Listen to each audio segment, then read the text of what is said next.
Барлықтарыңызға сәлем достар, сіздермен бірге қазақша Roblox. Біздің каналға қош келіпсіздер. Бүгін бізде бақыттың болмауы деген осындай видео болады. Яғни осы видеоны толық көрсеңіздер түсінесіздер, және бұл видеоның бізде жалғасы болады. Сіздер үшін бұл қызықты фильм болады. Әрі аянышты фильм болады.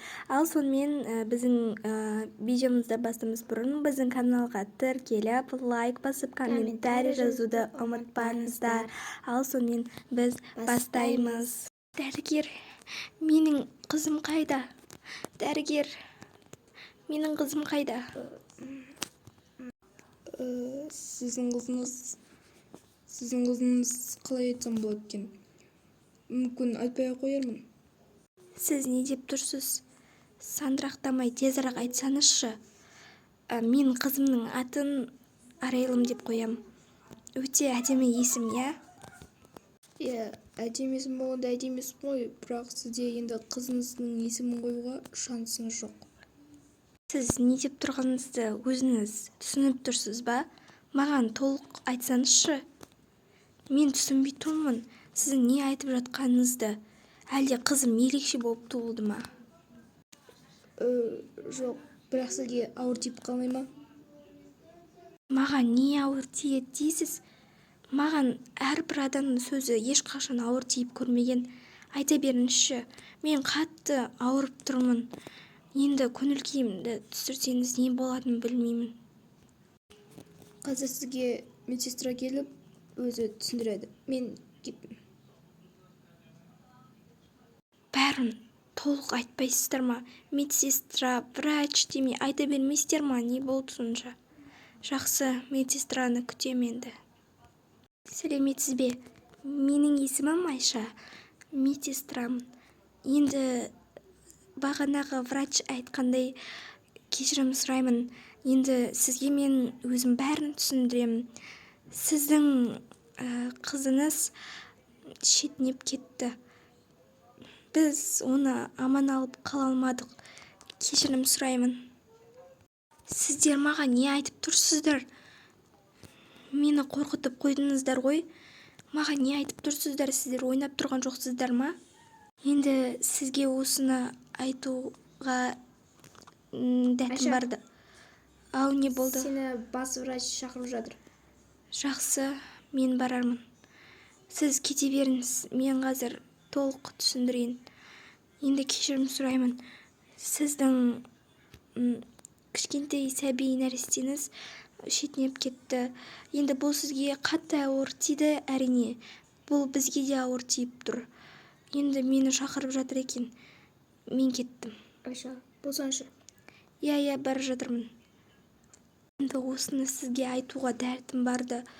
Енді сіз бұл больницадан Айша, не болып қалды? сені бас дәрігер шақырып жатыр. Сәл күте тұрыңыз, мен қазір барам, толық түсіндіріп алайын. Тез бол. Жақсы. Енді сіздің әрине кішкентай нәрестеңіз шетінеп кетті. Сізге әрине ауыр тиді, бірақ бұны айту керек болды. Біз сіздің сәбиіңізді аман алып қала алмадық. Жарайды, мен кеттім. Енді сізге көңіл айтуға келген едім. Айша, болсаңшы. Қазір. Енді жарайды, кеттім. Бұлар менімен ойнап тұрған жоқ па? Бұлар не дегені? Бірақ дәрігерлер ойнайды дейсіңдер ма? Ойнамайды. Енді мен бұл больницадан сәбисіз шығам ғой. Маған қатты ауыр тиді. Дәрігер, мені шақырдыңыз ба? Келдің ба? Ана пациент не болды? Өтірікті соға салдым. Енді детдомға өткізуге бола береді. Сен қалған жар, Әрине, жылап жатыр, бірақ ауыр тиді. Ой, тисе берсін. Мен өзім де сол жетімдер үйінде өскен жоқпын ба? Жарайды, енді бізде көп ақша болады. Иә, ана қызды тезірек жетімдер үйіне өткізуіміз керек. Иә, айтпақшы, бағана Талғатқа айтып жатқан еді, есімін Арайлым деп қоям деп. Мүмкін есімін Арайлым деп қоя салармыз. Қоя салсақ, қояйық. Мен қатты қуанып тұрмын. Қуанышымда шек жоқ. Бірақ, тыңда, ақшаның жартысын ғана бөліп беремін, немесе одан азын ғана. Көп ақша аламын деп ойлама. Неге? Бұл идеяны құрастырған менмін. Сол үшін көп ақша аламын деп ешқашан ойлама. Бас дәрігер, маған да ақша керек болып тұр. Саған тек 50 мың ғана беремін. Жақсы, көрерміз. Берсеңіз, беріңіз әрине, бірақ Ал ол... Талғат жақсы ойнап шықты. Оған 80 мың беремін. Жарайды. Онда мен тағы да өтірікті соға берейін. Кеттім онда. Соқ көр. Дәрігер, сонда мен бүгін ауруханадан шығамын ғой, иә? Мен неге? Айнара ханым. Я, сізге ауыр тиген болар. Маған қатты ауыр тиді. Күйеуіңізге де ауыр тиген шығар. Менің күйеуім жоқ. Ол жұмыста. Сіз неге күліп тұрсыз? Әлі сізге бұл жағдай күлкілі болып тұр ма? Жоқ, кешіріңіз, бағана бір анекдот айтып еді, сол әлі күлкім келіп тұр. Жарайды, мен онда киініп келейін. Сізге шыға берсеңіз болады. Жақсы. Сау болыңыз, Айнара ханым, сізбен жұмыс істеген қызық болды. Не айтқаным дым түсінбедім. Жарайды. Енді больницадан осылай баласыз шығам. Мен мына больницадан баласыз шықтым. Енді үйіме қайтатын кез болды. Қандай ауыр жағдай. Мен әлі сенбеймін. Ал дәрігерлер, жиналамыз. Бүгін біз тойлайтын күніміз. Мен келдім, дәрігер. Тағы да сенбе, Айша. Сен маған соңғы кездері ұнамайсың.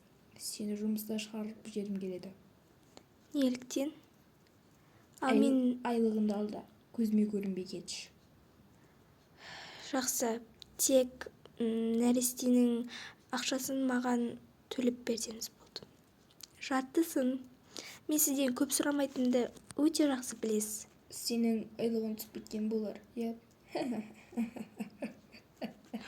Бұл күлкілі емес. Айнара ханымға да өте ауыр тиді. Ой, болды. Естігім келмейді. Қой. Жақсы.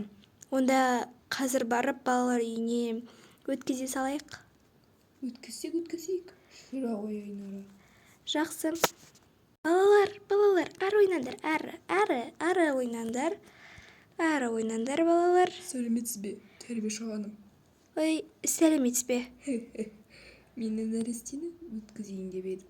Осы балалар үйіне, жетімдер үйіне. Бұл жаңадан туылған нәресте ғой, иә?